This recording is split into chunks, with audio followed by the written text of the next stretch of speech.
Hey everybody, welcome back to another Meaningful Monday. My name is Drew B. Harwell, and I'm here today to talk to you about stuff that matters. I had a great weekend. I hope everyone else did as well. And I wanted to today talk about what it's like to be a leader and why it's okay for leaders to ask for help.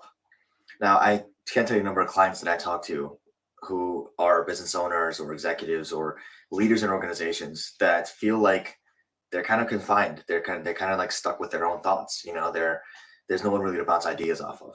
Now, there's a concept of heavy as the crowd, as the head that wears the crown, right? Or that it's lonely at the top, which it is. It's very difficult to be at that level because in those positions, it's difficult to know who to talk to, who can you actually confide in, right? You don't want to talk to your subordinates about the stuff you're thinking about because they have their stuff to worry about. They have their own jobs to worry about. You can't really. It's tough to have kind of bouncing ideas off of people at that level. There's also no one at your level or higher than your level to really bounce ideas off of. So having mentors, having people around you that you can talk to, having coaches is really beneficial for executives and folks at that high level.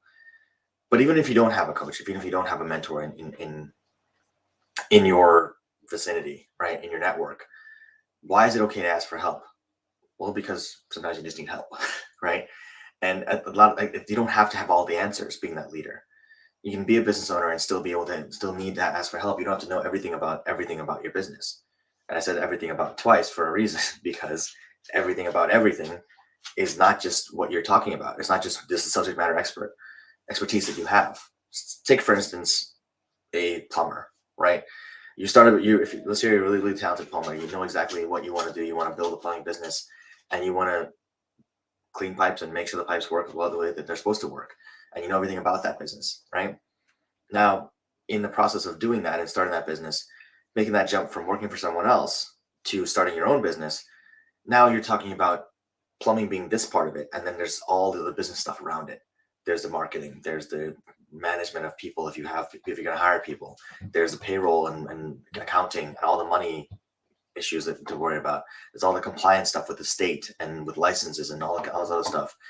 Then there's all the overhead costs. You have to figure out the things you may not have understood before. There's insurances, there's legal, there's all these other things you can see immediately. Like now that your world went from plumbing to all this other stuff.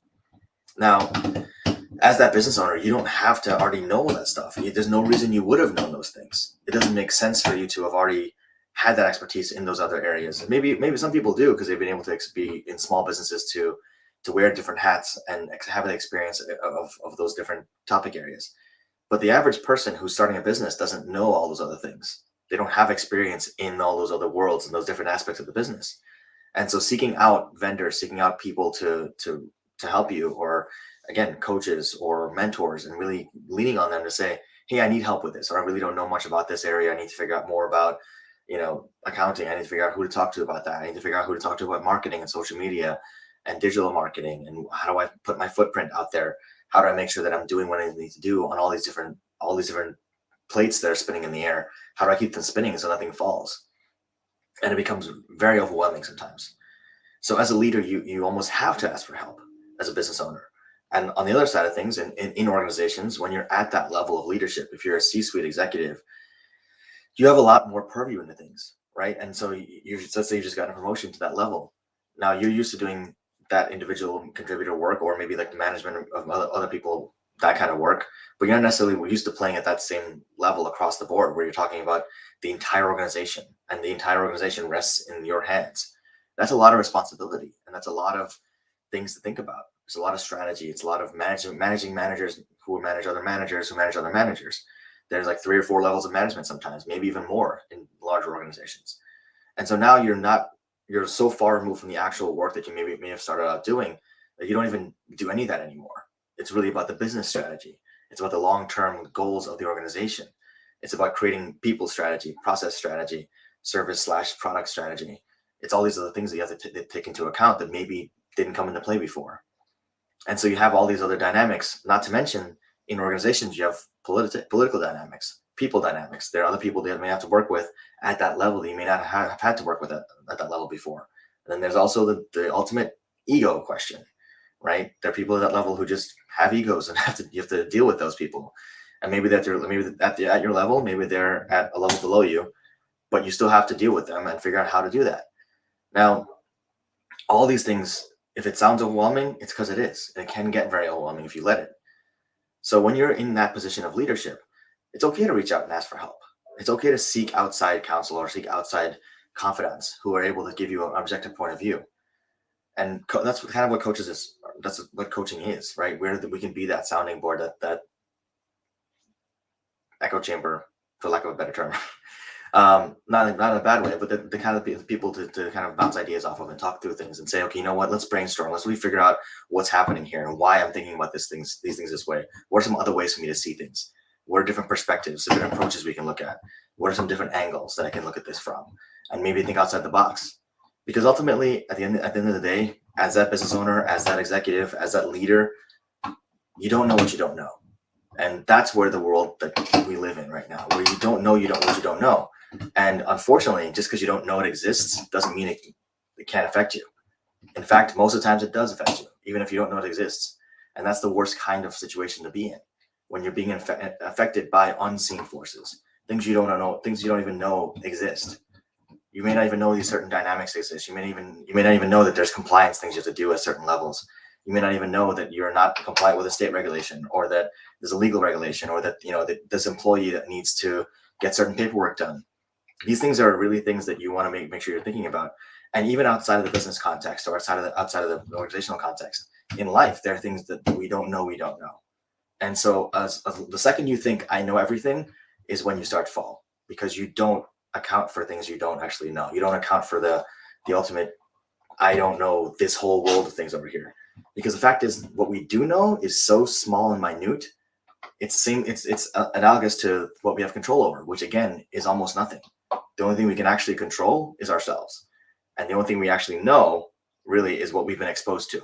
And if we haven't been exposed to a whole lot of things, what we know is very, very limited. So as a business owner, as a business leader, feel free to reach out, ask for help, talk to mentors, seek out peers and people that you can talk to. Look for peer groups, accountability groups, mastermind groups. Seek out coaches. Coaches are a great resource. There's a reason that I have clients that I work with that I really enjoy, and they really get value out of it, because it's, at the very least, if we're working on mindset to expand their mindset, expand what they can see.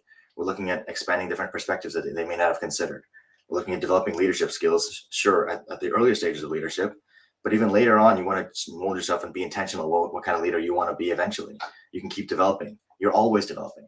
And then ultimately, we can bounce ideas off of and brainstorm and kind of think of things from different perspectives, and maybe approach problems from a new and exciting way of doing things. So as a leader, consider the fact that you don't know everything, and you don't have to know everything. You don't have to be an expert in everything. You have to be an expert in some things. And that expertise is limited to whatever your job is at that point in time. And if you're a subject matter expert, the higher up you go, the further away from that subject matter you get. And you won't need that subject matter expertise anymore at a certain level. What you will need, though, is going to be people management skills, process management skills, business management skills. And those are things you can develop over time. So I say all that to say, always look for opportunities to seek out help and seek out new knowledge and new ways of using the knowledge you already have right now. Because the more often you do that, the more expanded your view is going to be, and the easier it is you're going to have, the easier time you're going to have to make a transition in the future.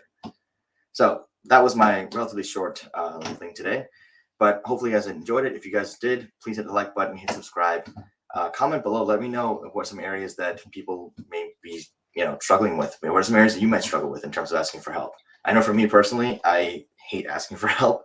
It's something I've struggled with all my life, but I'm getting better at it because I'm practicing it. Seeking out and asking for help when I need it, even in small little things. And that's really how behavioral change starts, right? Start small, and then over time you build that muscle to be able to do that in the future and be able to ask for help. Being able to ask for help is a skill, by the way, and it's something that typically people nowadays are not. It does not looked upon very well, unfortunately. But that's something we can change over time. There's a stigma associated with that we can change. There's nothing that says that you have to know everything yourself. So seek out the folks who have the expertise and leverage them. Ask them for their help. Don't be afraid to reach out to vendors and friends or people in general who just have expertise in those areas you don't have expertise in. So thanks again, guys. Take care. Have a great week. And we have another chat with coaches coming up on Thursday. Should be a good one. So tune in then. I'll see you guys on Thursday, and have a wonderful time. Take care.